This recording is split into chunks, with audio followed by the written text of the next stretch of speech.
अस्सलाम वालेकुम। रफ़ी अहमद अवान एक टीचर गुज़श्ता 20 साल से सर्विसेज दे रहा हूँ। तो एजुकेशन की सिचुएशन तो चलती ही रहती है, लेकिन मैं आपको आज एक अच्छा सा वाक़या सुनाता हूँ। वाक़या बड़ा ज़बरदस्त है कि आज से तकरीबन मेरा ख़्याल है कि आज तकरीबन 15 साल पहले, उस वक़्त जो है ना मेरे दो ही एक बेटी थी उस वक़्त और एक बेटा था। तो मतलब जो है ना संडे का दिन था, तो मैंने बच्चों को लिया, मैंने कहा चले ज़रा आउटिंग के लिए चलते हैं। मोटर बाइक निकाल ली, मोटर बाइक पे मैंने बिठा लिया, बेटे को आगे बिठा लिया, खुद बैठ गया, बेटी और साथ में मिसेस बैठ गई और सीधा किधर जा रहे हैं जी। मैंने कहा आज बड़ी आउटिंग पे चलते हैं। सीधे हम यहाँ से गुजरात से हेडमराला की तरफ रवाना हो गए। हेडमराला जो पहुँचे, सफ़र बड़ा अच्छा ही गुजरा, गप्पे शप्पे लगाते हुए, कहीं रुकते हुए हेडमराला पहुँचे। हेडमराला बस वो पहुँचना ही था कि यकीन करें कि वहाँ से परेशानी मेरी शुरू हो गई। परेशानी की वजह से शुरू हो गई कि मिसाल के तौर पे एक बच्चा आया, उसने अपनी गर्दन के अंदर तकरीबन जो है ना इतना मतलब जो है ना इतना उस सेंटर से गुलाई में ना वो उसके पास जो है ना अजदहा यानी वो मोटा सांप जो होता है वो वाला उसने गले में डाला हुआ। एक तरफ से सीढ़ी निकली हुई है, एक तरफ से दुम में मेरे पास आके अंकल जी अस्सलाम वालेकुम। मैं कहा वालेकुम सलाम, खैरियत तो है ना, है कुछ पैसे देना, इसको दूध पिलाना है, ये है वो है सिचुएशन। मैंने कहा ठीक है, पैसे देने लगा तो आगे से वो मेरा बेटा जो है ना टैंकी के ऊपर ही बैठा हुआ था, मुझे कहता है पापा जी, हल्का सा कहता है ज़रा थोड़ा सा इस बाइक को बोले ना मुझे सांप दे। तो मैंने कहा सांप बेटा तो क्या करते हैं आप, कैसी मतलब जो है ना बातें आप कर रहे हैं, सांप कैसे, आप जो है ना रहने दो सांप बेटा छोटे छोटे। नहीं पापा मैंने सांप तो पकड़ना, सांप मुझे ले दें पापा, सांप ले दें। खैर मुझे थोड़ा सा ये था कि वह डर तो बजाते खुद आज भी मुझे लगता है कि सांप को हाथ लगाने का, चाहे को 1000 दफ़ा मुझे कहे ना कि इसके अंदर जहर कोई नहीं है, तो सांप को हाथ लगाए तो मैं तो नहीं लगा सकता। लेकिन जो है ना मुझे ये पता था कि इसमें जहर कोई नहीं है, छोटा बच्चा है, अगर वो सांप को हाथ लगाने के लिए अगर मतलब उसका खौफ इस तरीके से रिमूव होता है तो चांस देते हैं। मैंने उसको बोला भाई ज़रा सांप तो दो इसको। सांप उसने दिया, बेटा साहब ने आगे टैंकी के ऊपर मज़ीद जो थोड़ी सी जगह थी उसके अंदर उसने सांप का ढेर लगा लिया, ऐसे करके इतना ढेर लगाया है। एक हाथ में बेटे के सांप की वो जो सार होता है ना उसे पीछे से पकड़ा हुआ है, दूसरे हाथ से दुम पकड़ी हुई है, ऐसे बैठा हुआ है, आगे मुंह टैंकी के ऊपर उसका चूँकि आगे था, मुझे तो नहीं पता उसका रंग की सूरत हाल क्या थी। को 5 मिनट गुजरे होंगे तो बड़ा एक्साइटेड सी सिचुएशन थी। मैंने ऊपर से ऐसे मुड़ के देखा, मैंने कहा ज़रा मैं देखूं कि आया रंग पीला जर्द हो चुका है कि नहीं, दिल घबरा गया हुआ है कि नहीं, या कहीं ऐसा ना हो सांप पकड़े पकड़े बेहोश हो गया और मुझे पता ही ना हो। तो मैंने हल्का सा उसको मैंने कहा बेटा तबीयत ठीक तो है।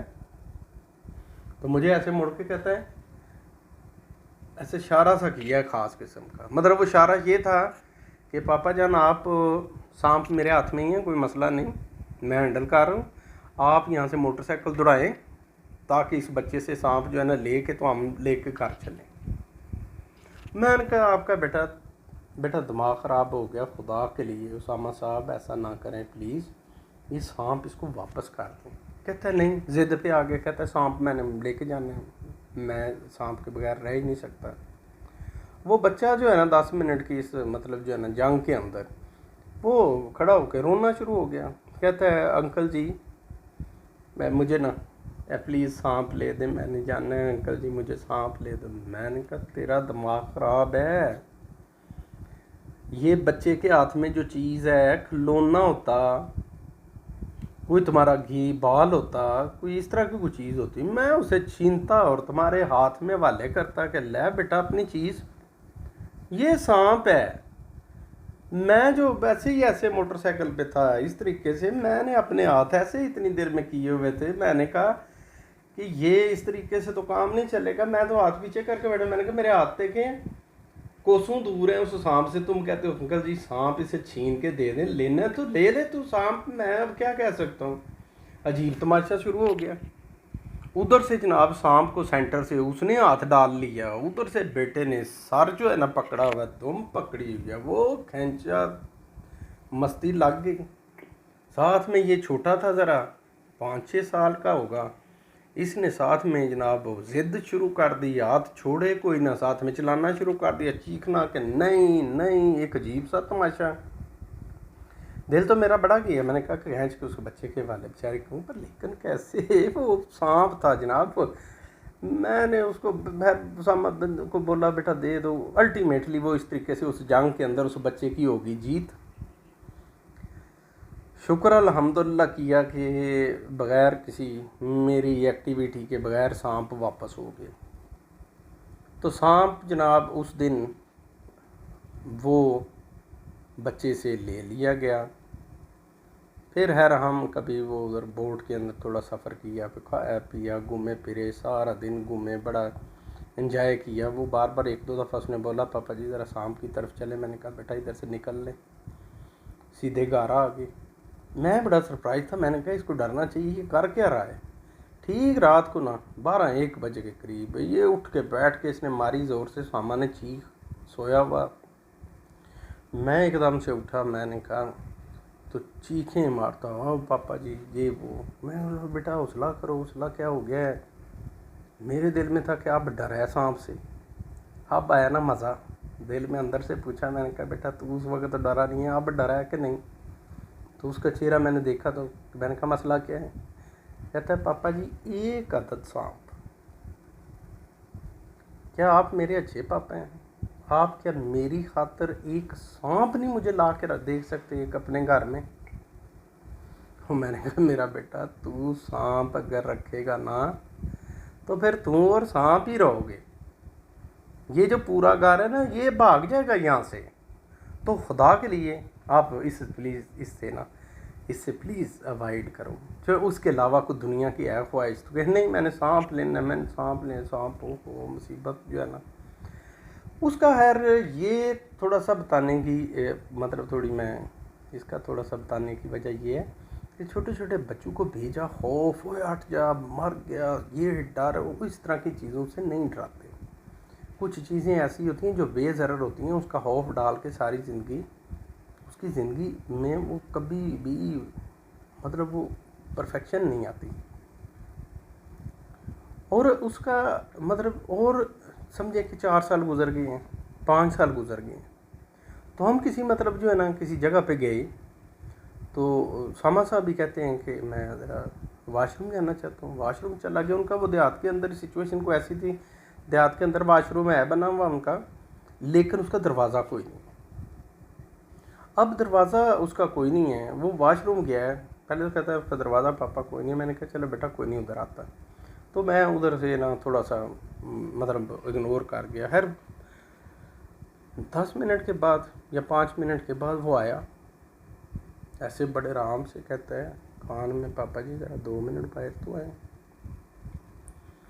मैंने कहा 2 मिनट क्या मसला है। नहीं नहीं ज़रा सीक्रेट बात है, आप ज़रा इधर आए मेरे साथ। मैंने कहा कि कहता है कि किसी अपने दूसरे बहन भाई को इधर वाशरूम की तरफ नहीं भेजना आपने। बिल्कुल। मैंने कहा क्यों क्या हुआ है। कहता है कि असल में मैं जब वाशरूम में बैठा हूँ ना तो अपने जो है ना ठीक है जी वाशरूम में बैठे बैठे अपने ध्यान में मगन था। तो कहता है कि मैं बैठा हूँ तो जो ही मैंने सामने देखा है तो सामने बिल्कुल सांप इस तरीके से, कहता है मुंह करके ना ऐसे पोजीशन बना के, कहता है मेरी आंखों के सामने ऐसे। कहता है मैंने जब उसकी आंखों में देखा ना तो पहला तो मेरा ज़हन में आया कि चीख मारूं, लेकिन मुझे पता चला कि मेरे चीख तक किसी ने पहुंचना है कि नहीं, इस चीज़ से डर के ये नुकसान ना पहुंचा जाए। दूसरा कहता है कि मैंने कहा कि उठ के आराम से यहाँ से भागने की कोशिश करता हूँ, लेकिन कहता है मैंने जायज़ा लिया कि वो जिस जगह पे बैठा हुआ रास्ता है ही उधर से था सांप के जाने का। छोटे से वाशरूम में सामने सांप है, निकलते कहाँ से। कहता कोई सिचुएशन नहीं। कहता है मैंने हैंडल करने का तरीका सीखा। मैंने देखा, कहता है कि लेफ़्ट राइट पे इत्तेफाक से एक छोटी सी स्टिक पड़ी हुई थी, बड़े आराम से कहता है स्टिक ऐसे करके मैंने वो स्टिक पकड़ी और सांप ऐसे है इस तरीके से। कहता है स्टिक ऐसे थी मेरे पास क्रॉस। कहता है मैं वैसे बैठा सांप को क्या कहते ऐसे मैंने घुमा दी, वो स्टिक को ऐसे इस तरीके से मतलब जो है ना क्रॉस में, कहता है उसको लगी है और वो भाग गया। मैंने कहा कितनी को लेंथ थी? कहता है कि 1.5 मीटर का था वो। तो अल्टीमेटली मतलब रिज़ल्ट इस पे पहुंचा कि उस सांप से उसको पहले दिन अगर डरा दिया जाता तो शायद इस तरह की कैफियत के अंदर वो सरवाइव नहीं कर सकता था, या बेहोश हो जाता या कटवा लेता या कोई नुकसान हो जाता। लेकिन बच्चों को अगर इस तरह की सिचुएशंस के अंदर उनको हैंडल करने का तरीका अगर आ जाए तो ज़िंदगी के अंदर उनके जीने का और ही अलग से ढंग होता है। अपने बच्चों को भरपूर सपोर्ट देनी चाहिए। सपोर्ट का मतलब बाज़ पेरेंट्स इस सपोर्ट्स को पॉजिटिव में भी कंसीडर करते हैं कि जी डील दी तो बच्चा जाता रहेगा। मैं ये नहीं कहता। चेक एंड बैलेंस एक ख़ास हद तक इतना वो बच्चे के ऊपर हो कि उसका दिल तंग ना पड़ जाए। इतना छोटा दायरा लगाएं कि उस छोटे से दायरे के अंदर जब बच्चे का सांस बंद होता है तो बैरियर तोड़ने की कोशिश करता है, आपको भी नुकसान पहुंचा सकता है। बेजा का रोक रुकावट भी नहीं होनी चाहिए। दायरा ज़रूर हो लेकिन खुदा के लिए उसकी जो उसकी शख्सियत है उससे बहुत दूर दायरा हो। यानी अगर वो दायरा बैरियर तक पहुंचे तो उससे पहले थक ही चुका हो। तो जब इस तरह की सिचुएशन के अंदर बच्चा परवरिश करेगा, पाएगा, कॉन्फिडेंस उसका होता है। ज़िंदगी में कामयाबी जो है ना वो कॉन्फिडेंस से ही आती है। बेजा की मार खा खा के पलने वाले बच्चे या तो इस तरीके से डिप्रेस्ड हो जाते हैं कि ज़िंदगी के अंदर कभी कामयाबी का नामो निशान भी नहीं देख सकते, या बेजा की मार के बाद कुछ इतने दिलेर बन जाते हैं कि वो ज़िंदगी की कामयाबियां तो उनके लिए बहुत ज़्यादा होती हैं क्योंकि उन्होंने बैरियर तोड़े होते हैं और सक्सेस के लिए उनका बहुत ज़्यादा आगे बढ़ने का चांसेस होते हैं, लेकिन ट्रैप हो जाते हैं गलत जगह के ऊपर। बहुत ज़्यादा दिलेरी में किए हुए फ़ैसले हों तो पुलिस इन्वॉल्व होके तो डिस्करेज करती है। बहुत ज़्यादा डिप्रेस हों तो अंदर की ख्वाहिशात ही बाहर ना निकले तो तब भी ज़िंदगी ख़त्म। तो मेरा ज़ाती ख्याल है कि बच्चों के बारे में उनके साथ मेल जोल मिलाप, आपको पता हो आपका बच्चा क्या चाह रहा है, उसकी फीलिंग्स क्या हैं, उनको कम से कम मेरा तो ख्याल है कि जब से मेरा बच्चा पैदा हुए हैं उनमें से मेजॉरिटी जो मतलब बच्चों के जो भी हैं वो मेरे साथ मतलब मुझे ऐसे लगे जैसे मुकम्मल ह्यूमन बीइंग मेरी एज का, मेरे जैसे एहसास, मेरे जैसे ख्यालात, मेरी जैसी ख्वाहिशात वो सारी मौजूद हैं। डील करते हैं उसके साथ, उनके साथ, सब के साथ अल्हम्दुलिल्लाह। और मुतमईन है। आज मैं समझता हूँ कि मेरे जैसा दिलेर वालिद इस दुनिया में है ही कोई नहीं। दिलेरी किस चीज़ की है? तो ये तो नहीं कि मैंने उनकी चमड़ी उतारी हुई है, मैं तो कभी नहीं हाथ लगाता। मैं सिर्फ मूड बनाता हूँ। मुझे जब चीज़ नापसंद होती है मैं नाराज़ हो जाता हूँ, नाराज़गी बर्दाश्त नहीं कर सकते, और बस इसी चीज़ के ऊपर ज़िंदगी चल रही है। किसी एक्स्ट्रा जो है ना मेरी मतलब जो मेरी रेंज है उससे बाहर वो जाते ही नहीं है। उसके अंदर अंदर रह के ख्वाहिशात पूरी करते हैं। मैं कहता करूँ जब तक ज़िंदा हूँ, करेंगे इंशाल्लाह। ज़िंदगी के अंदर उनको बोला है कि बेहतरीन माशरे का ऐसा हिस्सा बनना कि कोई रोल तुम्हारा हो, माशरे के अंदर कोई पॉजिटिव रोल अदा करना। अपने बच्चों को यकीन करें, मैं अभी बात थोड़ी सी उधर से चेंज थोड़ी होगी, संजीदा हो गई है। अपने बच्चों को बुला के मैंने कहा कि देखो मेरे दुनिया से रुखसत होने के बाद 2 मन फूलों की पत्तियां ना लेके आना। अगर पूरी दुनिया को लूट कर 2 मन पत्तियां फेंकोगे दुनिया को इम्प्रेस करने के लिए कि लोग जो है ना सासे कामतरी का शिकार हो जाएं कि ये मिट्टी का ढेर किसका है, तो ना करना। हाँ, अगर मेरी ज़ात के लिए करना है तो करो, ज़रूर करो। क्या कर सकते हो? मैंने कहा आप ये तो है काफ़ी 5-7 साल पहले की बात है। मैंने कहा था आप जिस फील्ड में भी हों ओब्लाइज करना सीखें लोगों को। आपको लगे कि ये पे नहीं कर सकता लेकिन ये डिज़र्विंग है, इसकी ज़रूरत है, उसको ओब्लाइज कर दें। अगर आप डॉक्टर बनते हैं तो कोई 1-2 लाख का ऑपरेशन है तो कर दो फ्री में, किसी को मेरी खातर कर दीजिएगा। आपके वालिद ने कहा था फ्री कर दें। पास में से अगर किसी को दवाई की ज़रूरत है, ट्रीटमेंट कर रहे हैं, उसके साथ मेडिसिन की ज़रूरत है, मेरे दे देना, ठीक है जी। कहेंगे आपने क्यों ऐसे किया, कहना बाप कह गया था। मैंने कहा मुझे पहुंचेगा, उस बंदे की दुआ जो होगी ना, मैंने कहा वो तो 7 आसमान दूर तक भी पहुंचेगी, मुझे वो ज़रूर चाहिए। फूलों की पत्तियां नहीं चाहिए, ना लेके आना। और अल्हम्दुलिल्लाह आज वो इस फील्ड में थोड़ा थोड़ा तो है कि बेटी जो है वो डॉक्टर बन रही है। ज़हन में उसके बिठा दिया छोटा सा प्यार से तरीके से कि खुदा के लिए ओब्लाइज करना सीखें, लोगों के अंदर आसानियाँ बांटने की जुर्रत पैदा करें, आसानियाँ बांटें। दूसरा बेटा ला कर रहा है, अल्हम्दुलिल्लाह वो ला करेगा तो ला के अंदर भी बहुत सारे मजबूर, बहुत सारे परेशान लोग भी आते हैं। उसके ज़हन में भी है बात कि पापा के ऊपर उनकी मट्टी के ढेर को 2 मन फूलों की पत्तियां नहीं चाहिए, मना कर गए हैं।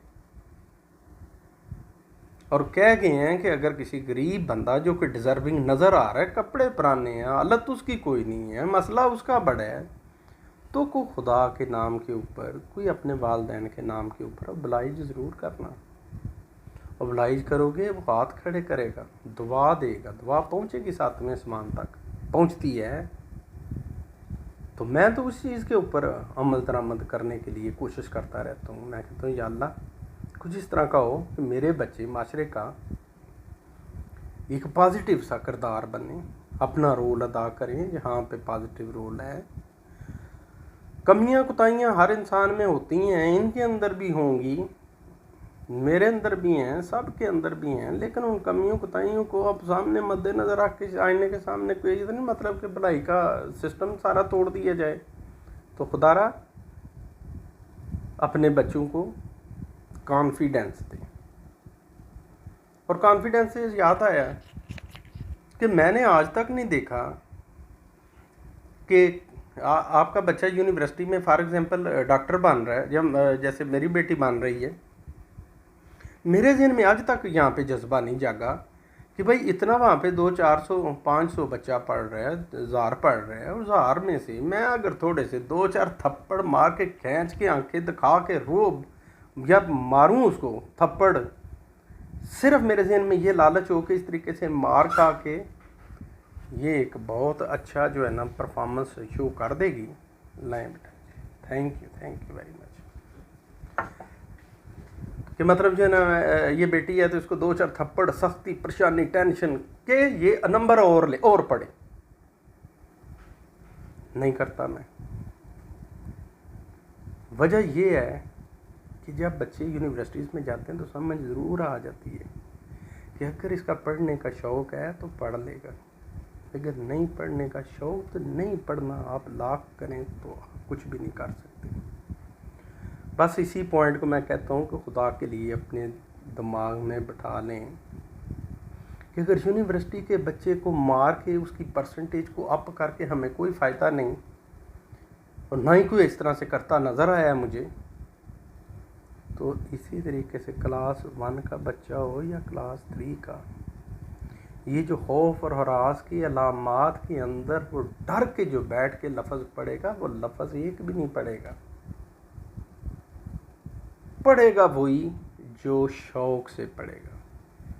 शौक़ कब पैदा होगा? जब हम ड्रा के किताबें उसके सामने रख के, जब किताब बुक सामने होगी ना, ये सामने किताब पड़ी हुई है, ये किताब सामने हो, पीछे से मारे हों 2-4 थप्पड़, उसको जो खौफ की अलामत के अंदर बैठ के जहर लगेगी उसको बुक सारी ज़िंदगी के लिए। हाँ, मैं आपको मैं अपना तरीका बताता हूँ। मैंने एक दिन, वो बेटी बचपन में मुझे याद पड़ता है कि मैंने कहा बेटा उठे स्कूल चलें, कहती है मैं नहीं आज जाना उठना। मैंने कहा ठीक है, बस ठीक है, मैं चला गया हूँ। 6 महीने फिर मैंने स्कूल नहीं लेके गया उसको। 3 महीने तो बड़ा मज़ा किया कि शुक्र है जान छूटी है। 3 महीने के बाद मिन्नतें करके खुदा के लिए, पापा जान मैं आइंदा उठ जाऊँगी। मैंने कहा नहीं नहीं, आप नींद पूरी करें, मेरा तो मकसद ही नहीं है आपकी नींद को डिस्टर्ब करना, नहीं पढ़ना तो ना सही। 3 महीने के बाद मिन्नतें, 4 महीने, 5, क्योंकि नया साल फिर आज 6 महीने बाद स्टार्ट होना था, तो 6 महीने बाद दोबारा उसी क्लास में बिठाया कि मैंने कहा बेटा अगर आखिरी है कि नहीं, अगर नहीं है तो ना सी, कोई मसला नहीं, छोड़े बेटा, कोई मजबूरी नहीं है। कहती है नहीं पढ़ूँगी। बस वो दिन और आज का दिन, ये सारे बच्चे पूरी लिस्ट जो है ना, ठीक है जी, 2 बेटे हैं 2 बेटियाँ हैं, वो दूसरे मैट्रिक सेंटर से नीचे ही हैं अभी। एक ही धमकी रखी है कि बेटा अगर टाइम पे नहीं उठोगे तो आज स्कूल नहीं जा पाओगे, क्योंकि मैं आपको लेके नहीं जाऊंगा। फड़क के बच्चा नीचे, बेटा सोए रहो, फड़क के नीचे, नहीं मैंने जाना है। एक की दौड़, उनको ये समझ ही नहीं सारी ज़िंदगी आई कि स्कूल जाना जो है ना वो अच्छा काम है, ये बुरा काम है। उनको ये पता है कि मिस हो गया तो पता नहीं क़यामत आ जाएगी, ये उनको पता है। छुट्टी का नामो निशान भी नहीं है उनके ज़हन में। आते जाते पढ़ते अपना परफॉर्मेंस शो करते, लेकिन जो लफ्ज़ मार के थप्पड़ बैठा के पढ़ाने वाला एज ए टीचर, मैंने अपने बच्चों को मैंने अप्लाई किया, मुझे पता है कि जो लफ्ज़ खुद पढ़ना कामयाबी उसी से मिलनी है। मैं मार थप्पड़ पिटाई करूँगा कुछ भी हासिल नहीं होगा। अल्टीमेटली जो उसने थोड़ा सा अपनी ज़िंदगी को सरवाइव करने के लिए उसके अंदर जो हौसला है ना, मैं मार मार के उसका वो भी उड़ा दूँगा। और जब मैं उसका वो हौसला ख़त्म कर दूँगा तो वो जो उसने जो रेडी लगा के भी 500 कमाना था वो उससे भी जाता रहेगा। CSS अफसर तो दूर की बात हो गई। तो खुदा के लिए ज़ब्त करें। दुनिया में वही माशरे आगे हैं जिनमें तशद्दुद नहीं है।